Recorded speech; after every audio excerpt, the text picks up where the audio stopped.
உலகெங்கிலும் இருக்கிற தமிழ் சொந்தங்கள் எல்லாருக்கும் வந்து என்னுடைய வணக்கம். இன்றைக்கு வந்து மிக முக்கியமான ஒரு தகவலை பற்றி பார்க்க போகிறோம். அதாவது இந்த ஈரான், இஸ்ரேல், அமெரிக்காவினுடைய யுத்தம் தொடர்பான தகவல் தான். சமூக வலைதளங்களில் வந்து இப்போ மிகவும் ஒரு பேசுபொருளாகிக்கொள்ள ஒரு விஷயம் வந்து அலி காமினி வந்து உயிரோடு இருக்கிறார். அவருடைய பதிவு வெளியாக இருக்குன்னு சொல்லி நிறைய கதைகள் வந்து கதைக்கிறத வந்து எக்ஸ் தளங்கள் யூடியூப்களில் வந்து பார்க்கக்கூடியதாக இருந்தது. அதை எப்படி கதைக்கணும்னு சொன்னால், இன்னும் அலி காமினி இறக்கையில் அவர் உயிருடன் தான் இருக்கிறார். அவர் சம்மந்தப்பட்ட தகவல்கள் வெளியாகி கொண்டிருக்குது. அவர் இல்லாமல் இன்னும் இந்த விடயங்கள் வரும் என்ற மாதிரி வந்து பல்வேறுபட்ட கோணங்களில் வந்து பல்வேறுபட்ட ஆய்வாளர்கள் இல்லாமல் தகவல் சொல்லி கொண்டிருக்க வந்து அதில் குறிப்பாக இது என்ன விஷயத்தை வச்சு கதைக்கப்படுதுன்றதை பற்றியும் சில ஈரான் இஸ்ரேல் சம்பந்தமான கடைசியாக கிடைச்ச அப்டேட்டுகளை தான் இந்த காணொலியில் பார்க்க போகிறோம். முதலாவது விடயம் என்ன சொல்லி பார்த்தீங்கன்னு சொன்னால், எக்ஸ் தளம், அதாவது ட்விட்டர், அது பிறகு வந்து எக்ஸ் தளமாக மாற்றப்பட்டது. அந்த எக்ஸ் தளத்தில் வந்து முன்னை நாள் ஈரானுடைய உச்சபட்ச தலைவர் அலி காமினுடைய ஒரு ட்விட்டர் வந்து வெளியாக இருக்குது. அவர் இறந்துட்டார். ஆனால் அவர் இறந்தாலும் வந்து அவருடைய கணக்கு வந்து இன்றைக்கு ஓப்பன் செய்யப்பட்டிருக்கிறது.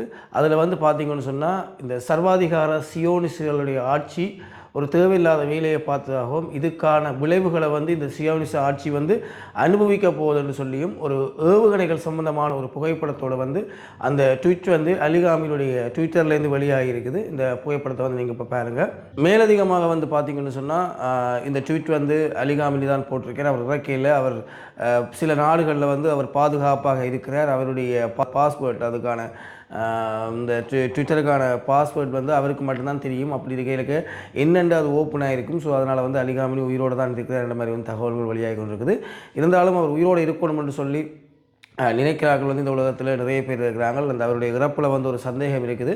காலங்கள்லாம் அதுக்கான பதிலை சொல்லும். அது மட்டும் இல்லாமல் மேலதிகமாக என்ன விஷயம் பார்க்க போகிறீங்கன்னு சொல்லி பார்த்தீங்கன்னு சொன்னால், வடகொரியா வந்து ஒரு அறிக்கை ஒன்று வந்து வெளியிட்டிருக்காங்க. அதில் வந்து அவர்கள் வந்து சொல்லியிருக்கிற விஷயம் வந்து, ஈரான் தங்கள்கிட்ட வந்து கேட்டால் இராணுவ ரீதியிலான ஒத்துழைப்பை வந்து நாங்கள் எவ்வளவும் வழங்க தயாராக இருக்கிறோம். அமெரிக்கா இஸ்ரேலுக்கு எதிரான போரில் வந்து ஈரான் வந்து எங்கள்கிட்ட கேட்டால் முழு மூச்சில் வந்து உதவி செய்கிறதுக்கு தாங்கள் தயார்ன்ற மாதிரி வந்து தங்களுடைய தகவலை வந்து வெளியிட்டு கொண்டிருக்காங்க. அது மட்டும் இல்லாமல் இந்த சமூக வலைத்தளங்களில் வந்து பார்த்தோம்னு சொன்னால், இந்த வடகொரியா சம்பந்தமான ட்ரோல் தான் அதிகமாக இருக்குது. அதாவது வடகொரிய ஜனாதிபதி வந்து என்ன வேண்டாம் சண்டைக்கு கூப்பிடுங்க வேண்டாம், நான் சும்மாடா இருக்கிறேன், என்னையேண்டா கூப்பிடுறீங்க இல்லை சண்டைக்குன்ற மாதிரி வந்து போட்டு அப்படியே கலாச்சி கொண்டிருக்கிற ஒரு விஷயங்கள் வந்து இந்த யுத்தம் தொடர்பான விஷயத்தில் வந்து மிக முக்கியமான கவனம் ஈர்த்த ஒரு விஷயமா இருக்குது. மேலதிகமாக அடுத்த விஷயம், இலங்கையில் வந்து பார்த்திங்கன்னு சொன்னால், 2வது கப்பலும் வந்து தஞ்சம் கேட்டிருக்கு. அதாவது இன்ஜின் பழுதாக போயிருக்குது. எங்களை நங்கூரமுறதுக்கு அனுமதிங்கன்னு சொல்லி இலங்கை அரசாங்கத்தில் வந்து அனுமதி கேட்டிருக்காங்க. இது ஈரானுடைய ஒரு கப்பல், போர்க்கப்பல். இருந்தாலும் அதுக்கு என்ன முடிவு வழங்கப்பட்டிருக்கின்ற இந்த தகவல் வந்து கிடைக்கல. ஆனால் அமெரிக்கா வந்து கண்டனங்களை வந்து பதிவு செய்து கொண்டிருக்குது இலங்கைக்கு மேலே வந்து. என்ன சொன்னால், நாங்கள் ஈரானுடைய முழு கடல் பலத்தையும் அழிக்க போகிறோம். அந்த சூழ்நிலையில் நீங்கள் ஈரானுக்கு இந்த கப்பலுக்கு வந்து தஞ்சம் வழங்கக்கூடாது, இது பெரிய விளைவுகளை ஏற்படுத்தும், ராஜதந்திர ரீதியாகவும் வந்து பின்னடைவுகளை ஏற்படுத்தும் என்று சொல்லி ஈரானுக்கு வந்து இலங்கைக்கு வந்து அமெரிக்கா தரப்பிலேருந்து அழுத்தங்கள் வழங்கி கொண்டு பட்டு வாரதை வந்து அவதானிக்கக்கூடியதாக இருக்கிறது.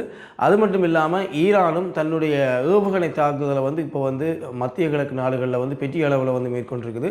எல்லாம் புகழ்ச்சி நெருப்புகளோட தீப்பிளம்பாக பரவுறதை வந்து பார்க்கக்கூடியதாக இருக்குது.